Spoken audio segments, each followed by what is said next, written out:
कार्य का मात्रक क्या है? आपके ऑप्शंस हैं जूल, न्यूटन, वाट और ऑप्शन डी है डाइन। आपको बताना है कार्य का मात्रक क्या है। दोस्तों इसका ऑप्शन ये सही है, कार्य का मात्रक जूल होता है। अगर हम बात करें कार्य की, तो किसी वस्तु पर बल लगाकर बल की दिशा में विस्थापित करने की क्रिया को कार्य कहते हैं। कार्य को W से व्यक्त करते हैं। अगर हम फार्मूला की बात करें तो W बराबर F इंटू डी होगा। D विस्थापन है और F बल है।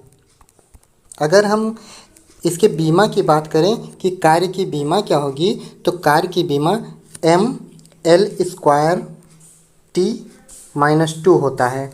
ml² t-2 होता है। अगला क्वेश्चन है, प्रकाश वर्ष किसकी इकाई है? क्वेश्चन नंबर 2, प्रकाश वर्ष किसकी इकाई है?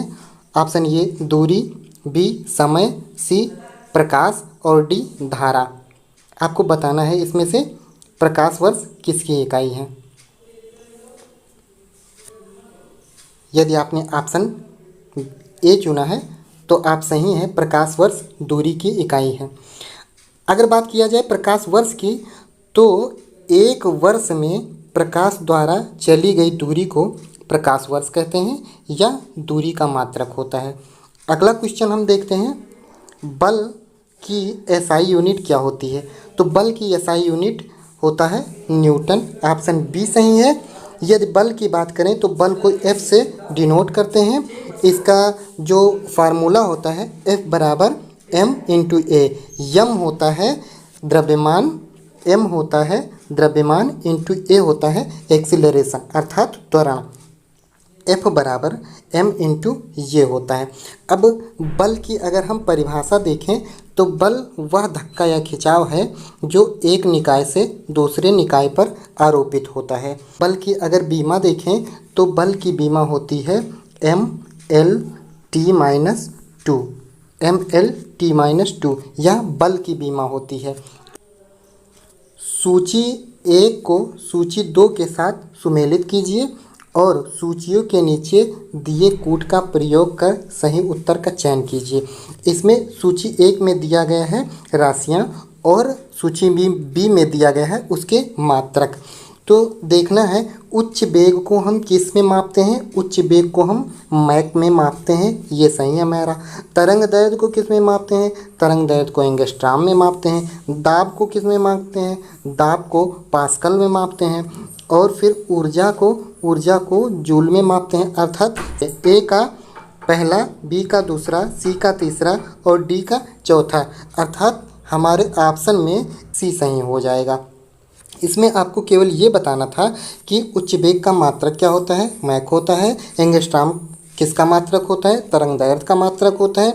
और दाब का मात्रक क्या होता है? पास्कल। ऊर्जा का मात्रक जूल होता है। अगला क्वेश्चन हमारा है 5 नंबर का क्वेश्चन। सूची 1 में हमारा दिया है राशियां दी गई हैं और सूची बी में उसका मात्रक दिया गया है अर्थात उसकी इकाई दी गई है। इसको हमें देखना है कि दूरी किस में मापते हैं। तो आपको पता है दूरी का मात्रक क्या होता है, अभी मैंने बताया है दूरी का मात्रक प्रकाश वर्ष होगा, ठीक है। और पदार्थ की मात्रा को हम किस में नापते हैं? मोल में। अब इसको हम नीचे मिलाते भी चलेंगे। अभी विद्युत आवेश का मात्रक कूलाम है अर्थात सी का 2 हो जाएगा।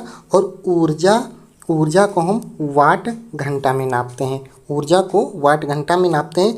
इसका मतलब ये है कि ए का तीसरा, बी का पहला, ए का तीसरा हुआ, बी का पहला हुआ और सी का दूसरा हुआ और डी का चौथा हुआ। अर्थात ऑप्शन ये हमारा सही हो जाएगा।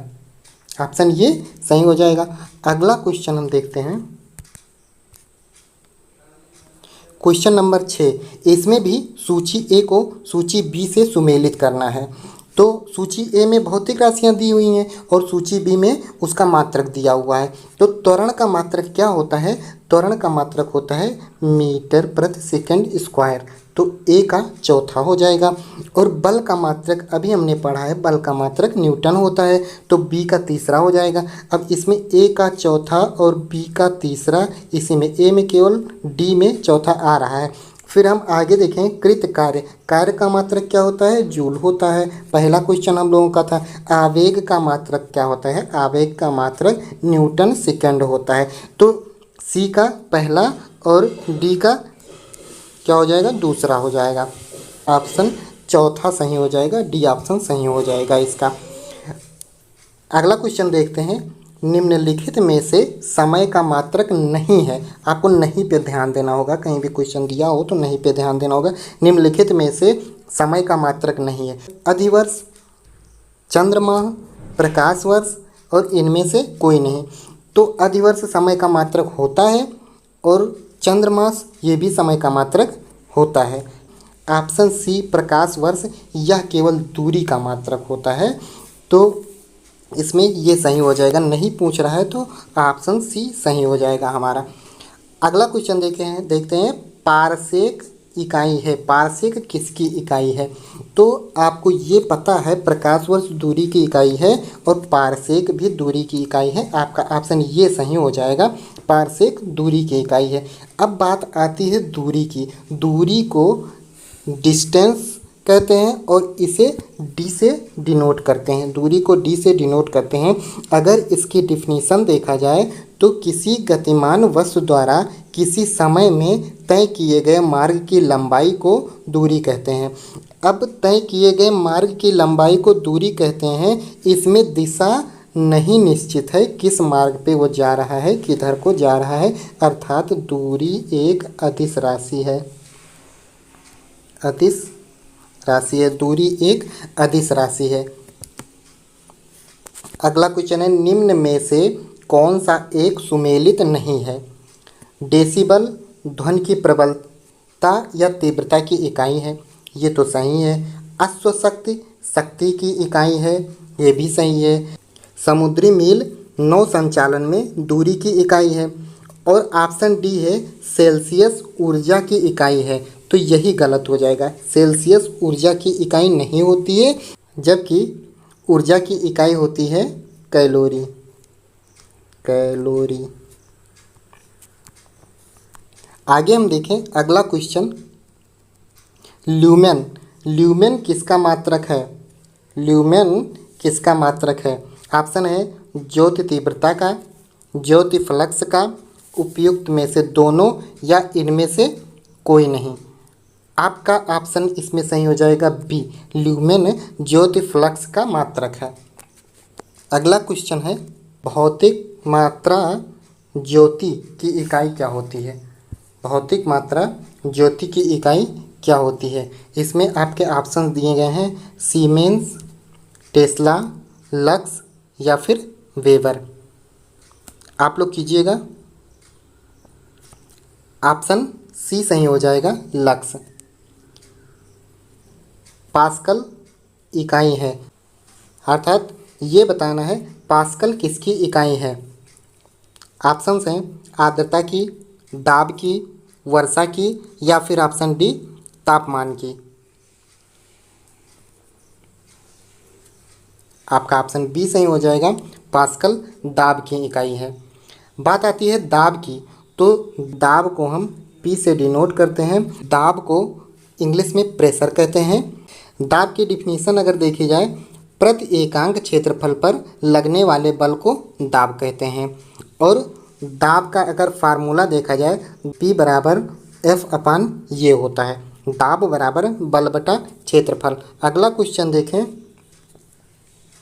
Question number 13। कैंडिला मात्रक है, अर्थात हमें ये बताना है कि कैंडिला किसका मात्रक है। आपके ऑप्शंस हैं ज्योति फ्लक्स, ज्योति प्रभाव, ज्योति ताप या ज्योति तीव्रता। आप जल्दी से बताएंगे। ऑप्शन डी सही हो जाएगा, ज्योति तीव्रता। कैंडिला ज्योति तीव्रता का मात्रक है। अगला क्वेश्चन है। जूल निम्नलिखित में से किसकी इकाई है? आपके ऑप्शंस हैं ऊर्जा, बल, दाब या फिर तापमान।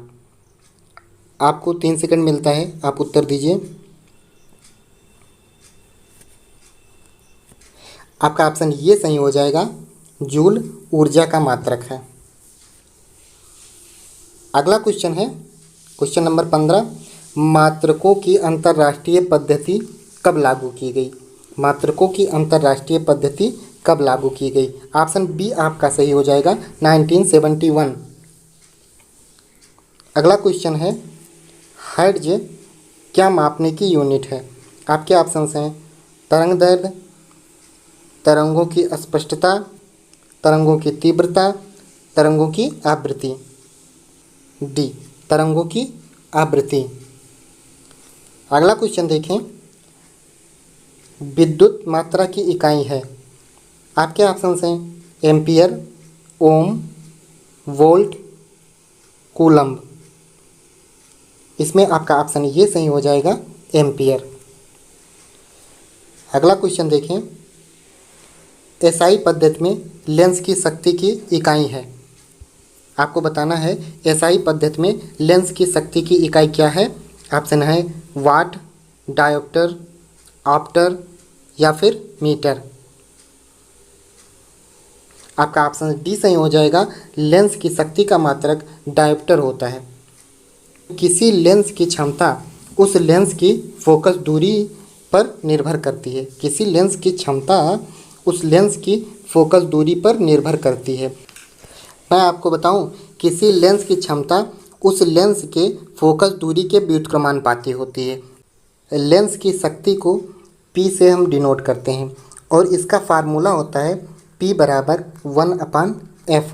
चूँकि उत्तल लेंस की फोकस दूरी पॉजिटिव होती है, अर्थात उत्तल लेंस की जो क्षमता होगी, उत्तल लेंस की जो शक्ति होगी वो पॉजिटिव होगी। अवतल लेंस की जो फोकस दूरी होती है वो निगेटिव होती है।